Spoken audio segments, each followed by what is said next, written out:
Proverbs 19, verse 21 states, "Many are the plans in a person's heart, but it is the Lord's purpose that prevails." It took me 47 years to understand that my life was never meant to be only mine. Unlike others, I may not have been born just to chase happiness. For a long time, I questioned the weight of responsibility to my family, to my country, to everyone who called on me. Today, I have peacefully accepted that my life is unlike any other.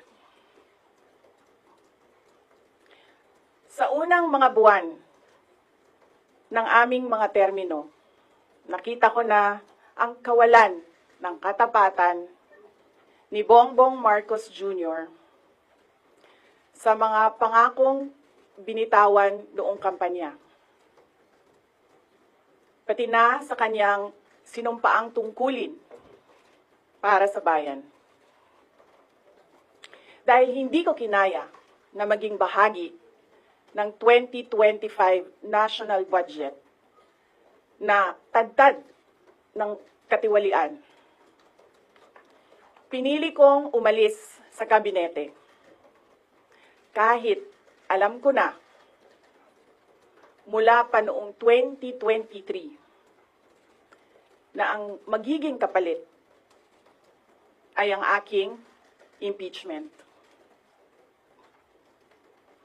Mga kababayan, humihingi ako ng paumanhin. Patawad kung tinulungan ko mahalal si BBM bilang Pangulo ng ating bansa.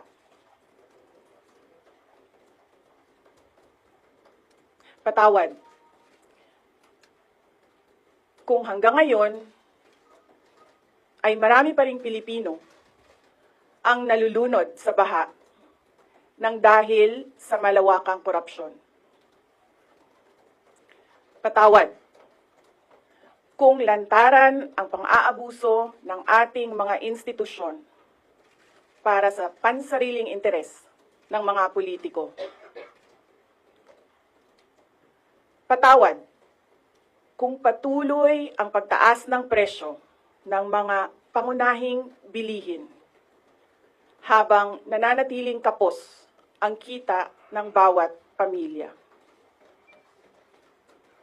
Patawad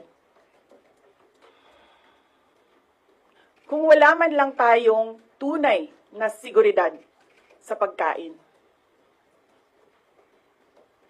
Patawad kung may nagkakasakit at binabawian bigla ng buhay dahil sa kakulangan ng maayos at epektibong healthcare system.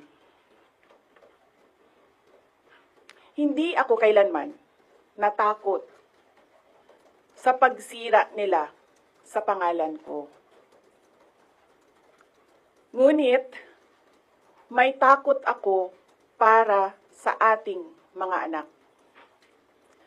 May takot ako para sa susunod na henerasyon. May takot ako para sa mga kababayan nating walang bahay sa ibang bansa. Walang pangalawang pasaporte, walang ibang matatakbuhan kundi ang Pilipinas. Kahit ito'y patuloy na nalulugmok sa kahirapan. Na ako'y kahadlok, nga moabot ang adlaw na dawaton na lang nato ang kapobrihon isip kapalaran. Nga maanad na ta sa sayok. Nga mawad-an na lang ta og paglaom. ug labaw sa tanan na ako'y kahadlok nga moabot ang adlaw nga wala na tay Pilipinas nga ikahatag sa atong mga anak. I cannot kneel before each and every Filipino to beg for forgiveness. Instead, I offer my life, my strength, and my future in the service of our nation. Mga kababayan, ibalik natin ang tapang at malasakit para sa Diyos, sa bayan, at para sa bawat pamilyang Pilipino. Ako si Sara Duterte, tatakbo bilang Pangulo ng Pilipinas. Syukran.